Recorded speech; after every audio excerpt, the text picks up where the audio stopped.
Today we've got a special presentation designed just for people who have a simple camera, maybe like a smartphone, but who want to take better pictures.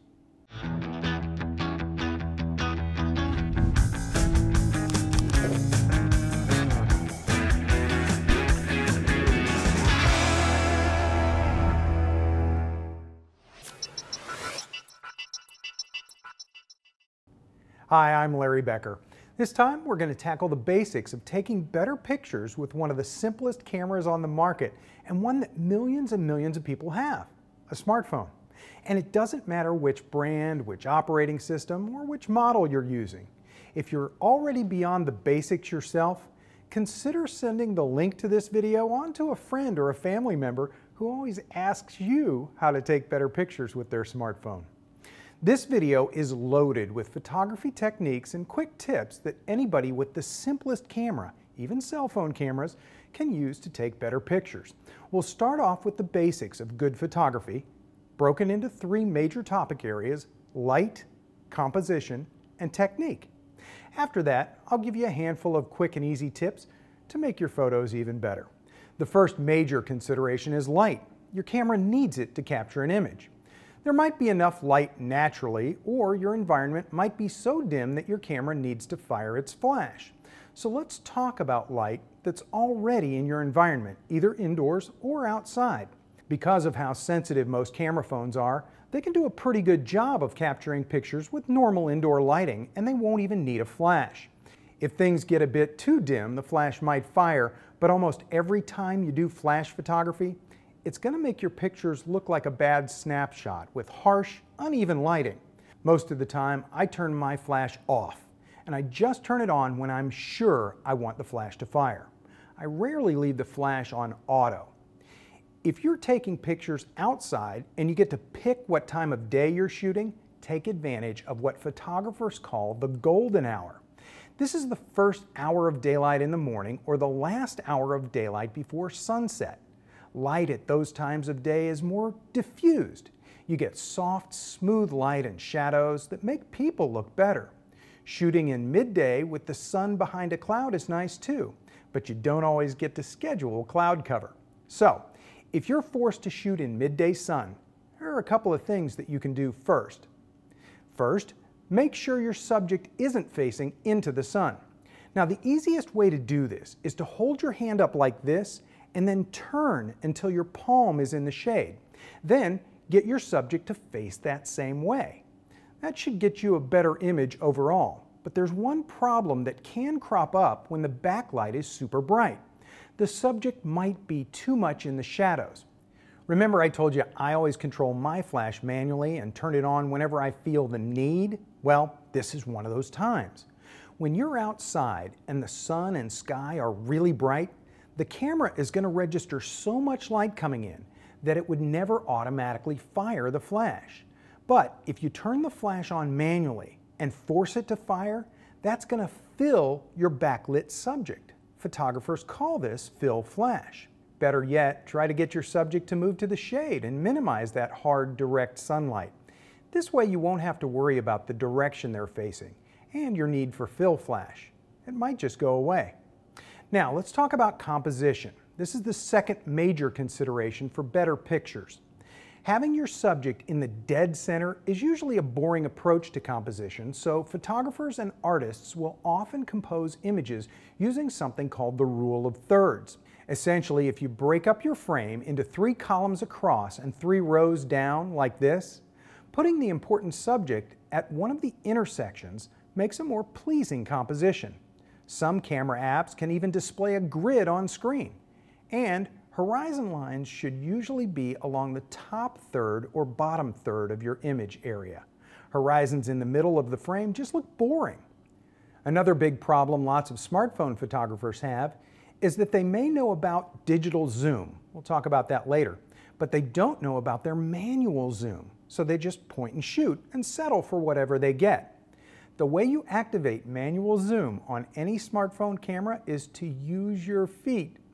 If your subject takes up too little of the frame, walk closer to it. And while we're on the topic of getting closer, also consider crouching down to shoot from low angles, or maybe climb up on a chair or a park bench and shoot down from a higher angle. One last thing under the heading of composition is to consider the background elements. In the real world, we know how far away a subject is from the background elements, but when you shoot a picture and flatten everything, it can make it seem as though something, maybe like a pole or a wire, is coming out of your subject's head or their ear. Having a background that's smooth and simple is usually best for taking pictures of people, but if the background is busy, just be sure to look for those things that might be sticking out of your subject's heads. So, we've talked about two of the three big things that'll make your pictures better: light and composition. Now let's talk about something a little more subtle: technique. We're all used to holding our phones vertically for phone calls, texting, and games. Because of this, it's natural to hold it vertically for picture taking. Break that habit. Get used to shooting while you hold your camera phone horizontally. Sure, you can shoot nice portraits of somebody close up vertically. We even call that portrait mode or portrait orientation. But so much of where we view our images is on horizontal screens. Computers and TV displays are horizontal, and so horizontal images are always going to be better. One of the problems is that it's usually harder to touch the shutter button on the screen while you're holding your camera phone horizontally. No problem. iPhones and most Android phones let you press one of the buttons outside of the phone itself to take the picture. On the iPhone, you press the volume up button while the camera app is on, and it snaps a picture. And that's with no special modification or aftermarket apps. It's built in. With Android, most camera apps let you turn this on in settings. Wrapping up on technique, let me mention that you need to hold your camera phone as still as possible. You can even get little tripods for smartphones, but most people aren't going to carry something like that around. So, do what you can to steady your hands. Lean against a post or a wall. Put your elbows on a counter or table. The least steady position is with your arms fully extended, even though that's how most of us shoot. So, those are the big things: light, composition, and technique. Now let's look at a bunch of quick tips for taking better pictures. Here's a collection of quick tips. Number one, take more pictures. Lots of times when you shoot and you think everything turned out fine, you look at it on your computer and that reveals some blur or some other problem. So just shoot more. That's going to increase your chances of getting something good. Then just erase the ones you don't like. Number two, clean your lens. It's easy to get finger oils on it, and a quick wipe is a good thing. Number three, don't use digital zoom. Digital zoom doesn't capture an image that's any better than if you just snapped a normal picture and then cropped it later. It's like pre-cropping, if that's even a word, because you never capture extra information outside the cropped area. Just avoid digital zoom. Number four, in the same way that it's a bad idea to pre-crop, it's a bad idea to pre-stylize. There are photo filters that can make your pictures black and white or faded or grainy, and sure, these effects look cool, but they kill your options for how you can use your pictures. You're stuck with whatever special effect you've applied. There are plenty of free and cheap apps that can apply filter effects after the shot, so take normal shots and do all your special effects later. Number five, if your smartphone camera lets you pick the resolution of your images, pick the largest size. Number six, turn off your camera click sound. Maybe you want to take some candid street photography or even posed portraits. If people don't hear the click sound, they won't know when you're taking the picture. That way you can take 3 or 4 shots of your friends and have a better chance of getting a good one. Number seven, learn your camera app. It may not have many features or functions, but find out all you can about what your camera can do. For example, you can lock exposure and focus on an iPhone by touching and holding a single spot on screen. Then you can reframe your shot and click to take the picture, knowing that the subject will have a good exposure and focus even though it's not right in the middle of your frame. Number eight, try some aftermarket apps. There are all kinds of alternative cameras, post-processing apps, and photo sharing apps. Look around, try some out. Number nine, break the rules.